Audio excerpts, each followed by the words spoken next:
নমস্কাৰ সকলোকে শ্ৰেণীকোঠাৰ অন্য এটা ভিডিঅ'লৈ তোমালোক সকলোকে স্বাগতম জনাইছো। আমি আলোচনা কৰি আছিলো নৱম শ্ৰেণীৰ ঐচ্ছিক ভূগোলৰ তৃতীয়টো পাঠৰ প্ৰশ্ন উত্তৰসমূহ। আমাৰ 6 নম্বৰ প্ৰশ্নলৈকে আগৰ ভিডিঅ'ত সমাপ্ত হৈছে। আজি আমি আলোচনা কৰিবলৈ লৈছো 7 নম্বৰ প্ৰশ্নৰ পৰা। গতিকে পলম নকৰি আহাচোন আজিৰ এই প্ৰশ্ন উত্তৰসমূহ আমি আলোচনা কৰো। 7 নম্বৰ প্ৰশ্নটো হৈছে যে পৃথিৱীৰ প্ৰধান অতি পাতল জনবসতিপূৰ্ণ অঞ্চলসমূহ কি কি? সেইবোৰ ঠাইত জনবসতি অতি সেৰেঙা হোৱাৰ প্ৰধান কাৰণবোৰ কি কি? উত্তৰ দেখিছো ৰাছিয়া, ব্ৰাজিল, আমেৰিকা যুক্তৰাষ্ট্ৰ আদি অঞ্চলত জনবসতি অতি সেৰেঙা হোৱা পৰিলক্ষিত হয়। অতিপাত শীতল, শুকান আৰু অতিপাত গৰম অঞ্চলবোৰ যেনে উত্তৰ আমেৰিকা আৰু ইউৰোপৰ টুন্দ্ৰা অঞ্চল, সাহাৰা, কালাহাৰী, গোবি, থৰ আদি উষ্ণ মৰুভূমি অঞ্চল, অতিপাত বৃষ্টিৰ নিৰক্ষৰ অঞ্চল, অৰণ্য অঞ্চল, হিমালয়, ৰকি, এণ্ডিজ আদি উচ্চ পাৰ্বত্য অঞ্চলবোৰৰ জনবসতি অতি পাতল। 8 নম্বৰ প্ৰশ্নটো হৈছে যে জনপ্ৰব্ৰজন বুলিলে কি বুজা? ইয়াৰ প্ৰধানকৈ কেই প্ৰকাৰ আৰু কি কি? কোনো লোক বা জনগোষ্ঠীয়ে তেওঁলোকৰ বাসস্থান ত্যাগ কৰি অন্য ঠাইলৈ গৈ কিছু দীৰ্ঘকালৰ বাবে বসবাস কৰিবলৈ লোৱা কাৰ্যকে জনপ্ৰব্ৰজন বোলা হয়। জনপ্ৰব্ৰজনৰ প্ৰকাৰসমূহ হৈছে দূৰত্বৰ ভিত্তিত হ্ৰস্ব দূৰত্ব আৰু দীৰ্ঘ দূৰত্ব, সময়ৰ ভিত্তিত হ্ৰস্বকালীন আৰু দীৰ্ঘকালীন, ঋতু অনুসৰি স্থায়ী আৰু অস্থায়ী, দেশ এখনৰ ক্ষেত্ৰৰ ভিত্তিত অন্তঃপ্ৰব্ৰজন আৰু বহিঃপ্ৰব্ৰজন এইকেইটা ভাগত বিভক্ত কৰিব পাৰি। 9 নম্বৰ প্ৰশ্নটো হৈছে যে জনপ্ৰব্ৰজন কিয় হয়? চমুকৈ লিখা। সাধাৰণতে যুদ্ধ বিগ্ৰহ, প্ৰাকৃতিক দুৰ্যোগ, মহামাৰী, বানপানী, গৰাখহনীয়া, খাদ্য সংকট, ৰাজনৈতিক সংকট আদি কাৰণত মানুহে কোনো ঠাই ত্যাগ কৰি অন্য ঠাইলৈ প্ৰব্ৰজন কৰে। প্ৰব্ৰজনৰ উৎস স্থানৰ তুলনাত লক্ষ্য স্থানত জীৱন নিৰ্বাহ অধিক সুবিধাজনক হলে মানুহৰ প্ৰব্ৰজন বাঢ়ে। বৰ্তমান সময়ত উন্নত শিক্ষা গ্ৰহণ, কৰ্মসংস্থাপন, নিৰাপদ জীৱন যাপন আদিৰ বাবেও প্ৰব্ৰজন ঘটে।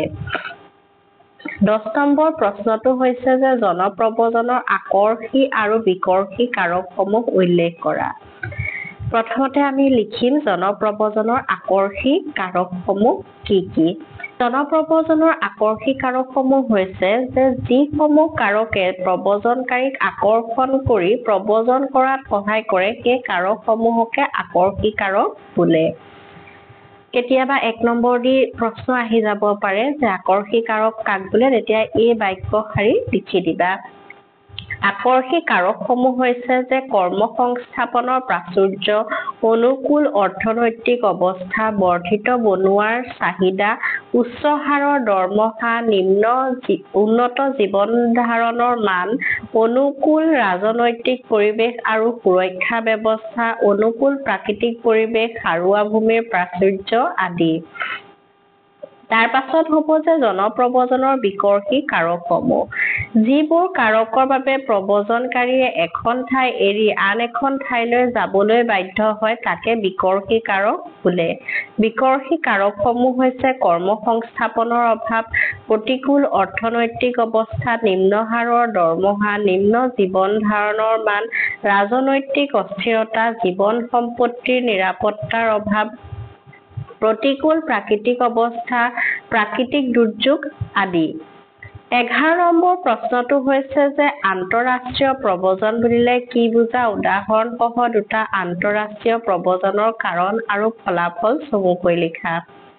যেতিয়া এখন দেশৰ একাংশ লোক আন এখন দেশত গৈ কিছু দীৰ্ঘকালৰ বাবে বসবাস কৰিবলৈ লয়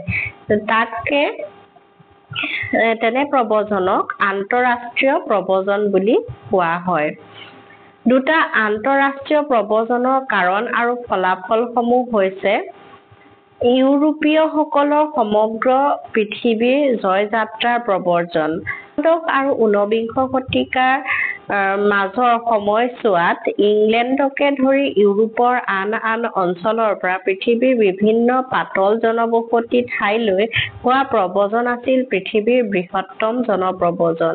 ইয়াৰ ফলত 10 কোটিৰো অধিক ইউৰোপীয় লোক 3 শতিকাৰ ভিতৰত পৃথিৱীৰ বিভিন্ন ঠাইলৈ প্ৰব্ৰজন কৰিছিল। পৰৱৰ্তী কালছোৱাত এছিয়া আৰু আফ্ৰিকাৰ উপনিবেশবোৰৰ পৰা কেইবা নিযুত বনুৱা শ্ৰেণীৰ লোক বিভিন্ন কামত নিয়োজিত কৰাৰ বাবে আমেৰিকা যুক্তৰাষ্ট্ৰলৈ নিয়া হৈছিল।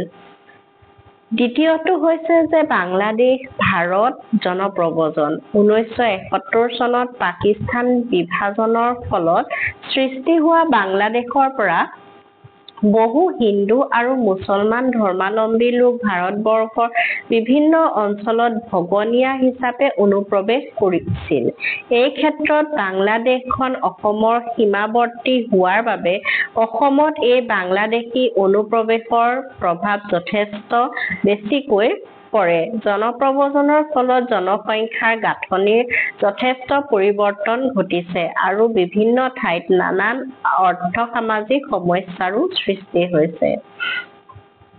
12 নম্বৰ চমু টোকা লিখা।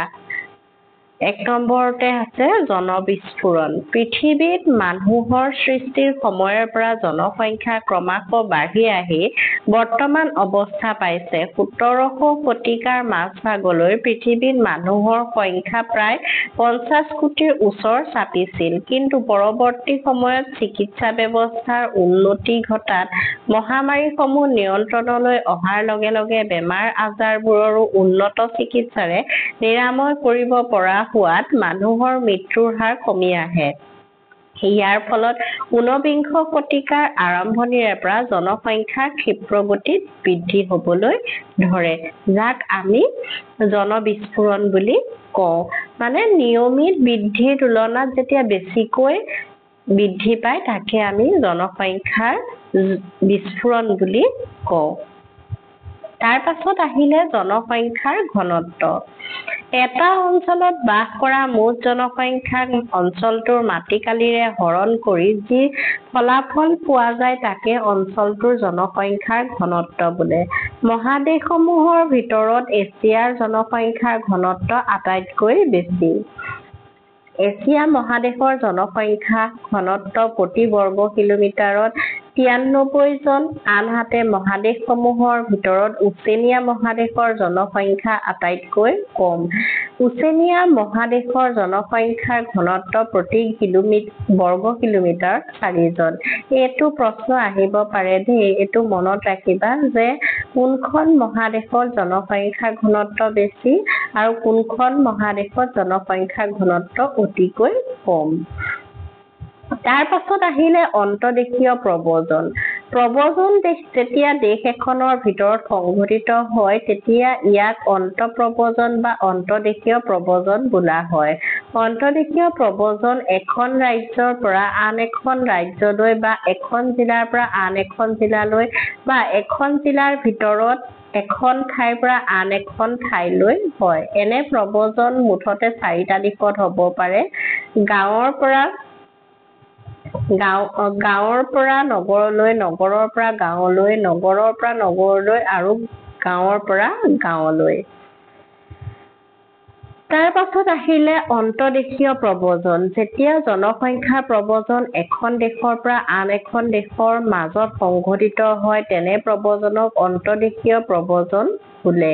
এই প্ৰক্ৰিয়াৰ অন্তৰালত বহুতো কাৰণ জড়িত হৈ থাকে। এই কাৰণবোৰৰ ভিতৰত অৰ্থনৈতিক কাৰণ, সামাজিক কাৰণ আৰু ব্যক্তিগত কাৰণ আদিয়েই প্ৰধান। অন্তদেশীয় প্ৰব্ৰজনৰ ফলস্বৰূপে এখন দেশৰ পৰিসংখ্যাৰ পৰিৱৰ্তন ঘটিব পাৰে, সামাজিক ব্যৱস্থাৰো সাল-সলনি ঘটিব পাৰে আৰু লগতে অৰ্থনৈতিক উন্নয়নৰো পৰিৱৰ্তন সংঘটিত হ'ব পাৰে। তাৰপিছত 19 নম্বৰটো হৈছে যে জনপ্ৰব্ৰজনৰ আকৰ্ষী কাৰক। এই আকৰ্ষী কাৰকসমূহ আমি 10 নম্বৰ প্ৰশ্নৰ উত্তৰত লিখিছে, গতিকে 10 নং প্ৰশ্নৰ উত্তৰৰ যি জনপ্ৰব্ৰজনৰ আকৰ্ষী কাৰকসমূহৰ দফা আছে সেই দফাত লিখা কথাখিনিয়ে ইয়াত লিখি দিলে হৈ যাব। তাৰপিছত জনপ্ৰব্ৰজনৰ বিকৰ্ষী কাৰক এই বিকৰ্ষী কাৰকসমূহো আমি 10 নং প্ৰশ্ন উত্তৰত লিখিছো গতিকে 10 নং প্ৰশ্ন উত্তৰত যি জনপ্ৰব্ৰজনৰ বিকৰ্ষী কাৰকসমূহ বুলি লিখা দফাটো আছে তাৰ কথাখিনি ইয়াত লিখি দিলে হৈ যাব তাৰ পাছত আহিলে বাংলাদেশ ভাৰত জনপ্ৰব্ৰজন এই বাংলাদেশ ভাৰতৰ জনপ্ৰব্ৰজনৰ কথাও আমি 11 নং প্ৰশ্নৰ উত্তৰত লিখিছো গতিকে সেই 11 নং প্ৰশ্ন উত্তৰত যি বাংলাদেশ ভাৰত জনপ্ৰব্ৰজনৰ দফাটো আছে তাৰ কথাখিনি ইয়াত লিখিলে হৈ যাব তাৰপিছত 14 নম্বৰ প্ৰশ্নটো হৈছে যে শুদ্ধ উত্তৰটো বাছি উলিওৱা এইকেইটা এনেকুৱা ধৰণৰ প্ৰশ্ন তোমালোকৰ পৰীক্ষাত 20 নম্বৰ দি পেলাই আহিব গতিকে তোমালোকে এনেকুৱা ধৰণৰ শুদ্ধ উত্তৰ বাছি উলিওৱা প্ৰশ্ন কেইটা তোমালোকে মনত ৰাখিবা এইকেইটা বহুত ইম্পৰ্টেন্ট হয় 1 নম্বৰতে আছে যে কোন বছৰ পৃথিৱীৰ জনসংখ্যা প্ৰায় 1 মহানিযুত আছিল 1950 চনত 1808 চনত 1908 চনত নে 1008 চনত গতিকে শুদ্ধ উত্তৰটো হ'ব 1808 চনত তৃতীয়তে আছে পৃথিৱীৰ জনসংখ্যা বৃদ্ধিৰ প্ৰধান কাৰণ কি 1 নম্বৰ জন্মৰ হাৰ বৃদ্ধি 2 নম্বৰ মৃত্যুৰ হাৰ বৃদ্ধি 3 নম্বৰ জন্মৰ হাৰৰ তুলনাত মৃত্যুৰ হাৰ হ্ৰাস আৰু 4 নম্বৰ প্ৰব্ৰজন শুদ্ধ উত্তৰটো হ'ব জন্মৰ হাৰৰ তুলনাত মৃত্যুৰ হাৰ হ্ৰাস গ নম্বৰটো হৈছে পৃথিৱীৰ আটাইতকৈ কম জনসংখ্যাৰ মহাদেশ কোনখন 1 number Africa 2 number Oceania 3 number Europe আৰু 4 নম্বৰ দক্ষিণ আমেৰিকা গতিকে শুদ্ধ উত্তৰটো হ'ব ওচেনিয়া 4 নম্বৰতে হৈছে তলৰ দেশসমূহৰ কোনখনত জনসংখ্যাৰ ঘনত্ব আটাইতকৈ বেছি 1 number Japan 2 number Bharatvarsha 3 number Bangladesh আৰু 4 নম্বৰ ইণ্ডোনেছিয়া গতিকে শুদ্ধ উত্তৰটো হ'ব বাংলাদেশ আমাৰ 3 নম্বৰ পাঠৰ প্ৰশ্ন উত্তৰখিনি ইয়াতে সমাপ্ত হৈছে তোমালোকে যদি প্ৰশ্ন উত্তৰসমূহ পঢ়ি পেলাই ভাল পাইছা তেতিয়াহলে লাইক কমেন্ট আৰু শ্বেয়াৰ কৰিবা লগতে আমাৰ চেনেল শ্ৰেণীকোঠাক সাবস্ক্ৰাইব কৰিবা গতিকে আজিলৈ আহো ধন্যবাদ